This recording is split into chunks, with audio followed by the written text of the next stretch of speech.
Hello,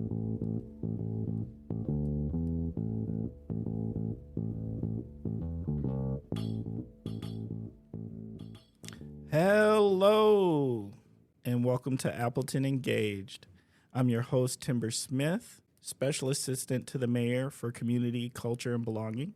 And I'm your co-host, Brianna McCooley. I'm the Community Health Supervisor with the City of Appleton. And Appleton Engaged is a podcast that explores the many people, organizations, and resources that make our community a great place to live, work, and play. So whether you're a longtime resident or just getting to know Appleton, join us as we learn more about our community together. Hey, Timber, thanks for having me back on the podcast to be a co-host. Yes, it's good to have you back, Brianna. I'm pretty excited. Yeah, me too. Today we're going to introduce Diverse and Resilient, which is a small but crucial organization in the area for the LGBTQ community. This week's guest is Reiko Ramos, the Anti-Violence Program Director for Diverse and Resilient. Hey, Reiko, how are you doing? Hey, Timber. I'm doing well. Thanks for having me. Hey, I'm very excited. Get ready to have this conversation with you. But before we jump in, can you please tell us a little something about yourself and your association with Appleton and the surrounding Fox Cities region? Sure. So first off, I'm actually born and raised in Hawaii, and I never thought that I would call the Fox Valley home. I came to the area in 2010 for school at Lawrence University, and I've never left. Oh, wow. And you actually decided to stay here and not go back to Hawaii? I know. It's wild. I miss it every day. Fair enough. Okay. Well, can you please tell us about your resource now? Sure. I work for an organization called Diverse and Resilient. We are actually the largest LGBTQ org in the state of Wisconsin, and we are an LGBTQ nonprofit and public health organization with offices in Milwaukee and Appleton. Our work is to achieve health equity and improve the safety and well-being of LGBTQ people and communities in Wisconsin. We see a future in which LGBTQ people in Wisconsin thrive, living healthy, satisfying lives and safe, supportive communities. Our work generally falls into four main categories: anti-violence, sexual health, capacity building, and community programs. So in my role, I get to oversee our statewide anti-violence program, which focuses on serving survivors of violence, including domestic violence, sexual assault, community and hate-based violence. And this is serving folks who are primarily LGBTQ and or HIV affected. How long has the organization been around? Diverse and Resilient was founded in 1995 in Milwaukee, primarily focused on HIV prevention and sexual health generally, and has also expanded to do more capacity building throughout the state. We started our Appleton presence in 2019. That's great. I'm glad that you all are here in Appleton, too. How big is your team? We have a small but mighty team. Our Appleton office consists of 4 people, including myself. So there are 2 advocates who primarily do direct service, one working with adults and the other working with youth. And the 4th person in our Appleton team is in charge of our community outreach and education. So I know a big part of what Diverse and Resilient does is like advocacy. Mm-hmm. What does that look like specifically so the community? What I'm always thinking is like advocacy is one of those words that I think sometimes the community, you hear it and then they're like, okay, I know that you assist. What does that assistance actually look like? What does that actual programming look like? So I think when people think of advocacy, they are generally thinking about speaking up for folks. We certainly do that for the LGBTQ community, but programmatically, advocacy for us also means working with folks one-on-one or in peer support groups, providing emotional support for folks who may be experiencing a lack of acceptance or have experienced some form of violence. We safety plan with folks. It is currently a time that is not safe to be openly and publicly LGBTQ without fear of rejection or harassment or discrimination. We also provide accompaniment services for survivors of violence as they're navigating their community resources. And we can also, in certain situations, help out with emergency financial assistance or emergency hotel for someone actively fleeing domestic violence. And you said that you're working with youth and adults. Are there certain age ranges that you start working with, or that once you hit a certain age that you're not working with them anymore? We do serve folks of all ages. There's not like a top or bottom cutoff as far as who we can help. However, there may be certain services that aren't accessible to everyone based on age. I'm also really interested, you said something about capacity building. What does that look like for your organization? So at Diverse and Resilient, we know that we can't end homophobia and HIV stigma and anti-trans violence by ourselves. So we also rely on our community partners to help us do that. And so we can provide folks with things like educational trainings for their businesses or organizations so that we can help them build their ability and capacity to appropriately provide their services to the LGBTQ community.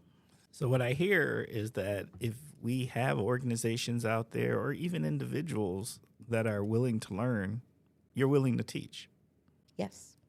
So when you're helping to do the education and like community partner building, what do those relationships look like? Is that like is Diverse and Resilient showing up and doing like a presentation, or is it like an ongoing relationship? I would say it's a combination of both of those things. So often folks will reach out to us because they recognize that there is more that they need to know, which is one of the first steps to meaningful allyship, is knowing what we don't know, right? There are certainly close community partners that we have ongoing relationships with. And so for those folks, we can also provide technical assistance. It's much easier when we have a baseline understanding of how to treat the LGBTQ community and establish that relationship to then continue that work together. So if you work for an organization, maybe you've received some of our training before and something comes up down the line where you're like, maybe we could do this a little better, and you want to run it by us to figure out what sorts of like policies or practices you might change, that we can also support folks through that technical assistance. That's great. I'm also wondering about like if, when you're doing the presentations, if you maybe encounter someone who is kind of struggling themselves with one of the topics that you are working on, so maybe domestic violence, or they need a little bit more advocacy, or maybe they know of a young person in particular who needs a little bit more advocacy, what does that relationship look like? So folks can always reach out to us directly to work with an advocate or refer a friend or loved one who could use some additional support. And what that looks like is really tailored to individual folks and their needs. Because I'm assuming that sometimes when you're assisting others, like it's an emergency situation, are y'all operating 24 hours or do you have a set of hours? We don't operate 24 hours, and that is so that our small, mighty team can sleep and be recharged so that we can continue to serve our community well. What do you mean? You need sleep? No. Believe it or not, we do. So the best way to get a hold of us is usually by phone. We have a warm line. It's a statewide LGBTQ resource warm line. And warm line means exactly your question. It's not 24 hours, but it is staffed during our workday. And that is one of the most direct ways to get in contact with any one of our advocates. Would you be willing to share a story that will help listeners better understand the importance of Diverse and Resilient? Yeah.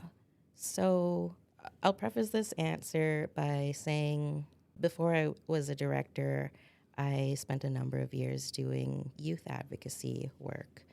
And in my time in the field, there are a lot of young LGBTQ people that I've worked with. Many of them have varying levels of support, may not be safe at home or safe at school. And so I've gotten to see a number of young folks who started out very fearful, very shy, may have not ever met another LGBTQ person, and they show up to our youth group. It's scary. They show up again, and pretty soon they have a community. And I've got to see a lot of those young folks grow up and glow up in the process. And as young adults, continue to advocate for their community and make our community a little bit safer for other queer and trans kids. That is powerful, especially the importance of being able to find community. Can't stress that enough. Reiko, are there any upcoming initiatives or events or engagement opportunities that Diverse and Resilient are going to be hosting? Or So we're coming up on Pride Month. You can catch us at a variety of local Pride events. Many of those are hosted by some amazing community partners, such as Fox Valley Pride and Oshkosh Pride, just to name a few. Many of those events, if there are orgs tabling, you'll likely find us there. And then on an ongoing basis, folks can also, if you are LGBTQ identified, engage in one of our support groups. So we do have a weekly youth group that meets on Wednesdays and 2 bi-monthly support groups for LGBTQ adults. One of those is a social drop-in night, and the other one is actually a partnership with NAMI Fox Valley, which is a peer support group for LGBTQ adults who are also experiencing challenges with mental health. Well, that's great. Is there anything that the community could do to be helpful for Diverse and Resilient? Yeah, so there's a few ways. The first one is give. This is a volatile time for nonprofits, especially LGBTQ organizations, especially public health organizations. So we need a lot of support to continue the vital work that we always have been doing and intend to continue. I also want to remind folks to pay attention and educate themselves on policies that affect LGBTQ people, and then take actions to make sure that those protective policies stay in place. And the last one is a reminder that although Pride Month is coming up, that we need to celebrate queer and trans folks year-round, not just in the month of June. And so you were saying before that you have the warm line, but how else can people contact Diverse and Resilient? We are on Facebook and Instagram, and we also have a website, diverseandresilient.org. is there any additional information that you would like to share with the Appleton Engaged listeners at this time that maybe we didn't ask a question about? Yeah, there's 2 things. The first one is a service that we haven't talked about yet in the podcast is our name and gender marker change clinic. So we do offer free assistance to folks who are looking to legally change their name or gender marker and help them navigate a very complicated process. And the other thing I would like folks to know is, I guess this is kind of a reflection on how necessary our work is in this particular time. There have been so many anti-LGBTQ policies introduced that threaten the livelihood of LGBTQ folks, especially transgender people and especially trans and non-binary youth. It's a very dangerous time to be doing this work, which is all the more reason why we need to be. And queer and trans folks have always existed, and we're not going anywhere. Reiko, thank you for the work that you guys are doing. It's very powerful and, like you said, needed right now. And I'm wondering if you would like to do a guest shout out. Is there anyone you'd like to shout out? I would love to. First shout out goes to any LGBTQ person who might be listening, whether you are just learning about that yourself, whether you've shared that with anyone, or if you've been out and proud for many years. We love you, and you are just right, just as you are.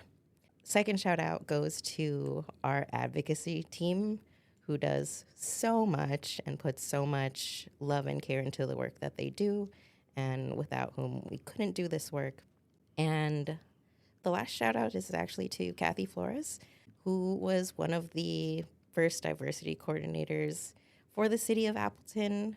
So Timber and I share that connection, and Kathy was also my predecessor at Diverse and Resilient, who really paved the way and built this program so that I could do this work today. Well, Reiko, at this time, we just want to tell you thank you. Thank you. Appleton Engaged listeners, we're going to start wrapping up this episode. So thank you for spending time with us. Thank you for giving us your minds and ears. Thank you for caring about another amazing resource in our community, helping to make Appleton a better place, a more welcoming place, a place where we all can belong. But you know, one of our goals is to become the #1 podcast in Northeast Wisconsin, and we can't do it without your assistance. So what can you do to help make this podcast better? Well, there's a few things. First of all, as you're listening, and if you've got questions or ideas for questions you would like us to ask guests, reach out to us and let us know. If you would like to be a guest, reach out to us and let us know. Oh, one more thing. If you have organizations that you think would be awesome guests, reach out to us and let us know. And you can reach out to us at belonging@appletonwi.gov. Once again, that is belonging@appletonwi.gov. Also, the power of this podcast is that an informed community is a connected community, makes for a powerful community. And this podcast is one of the ways that we want to connect our community and help them become more informed. But for that to happen, we need to get in front of more eyes and ears here in Appleton. And how do you do that? It's called analytics. So while you are listening to this podcast and you see that subscribe button, press it. If you see the opportunity to give us 5 stars, give it to us. Also, if you have a few more moments and there's a review option, fill it out. Do all of those things, because these are the things that help Appleton Engage get in front of more eyes and ears and therefore be a better resource to our community. Thank you again for listening today. It was really great to be with you, Reiko, and to hear more about Diverse and Resilient. You really do have a small but mighty team that's doing so much for the LGBT community in the area. Thank you. And until next time, stay thoughtful, stay curious, and stay engaged.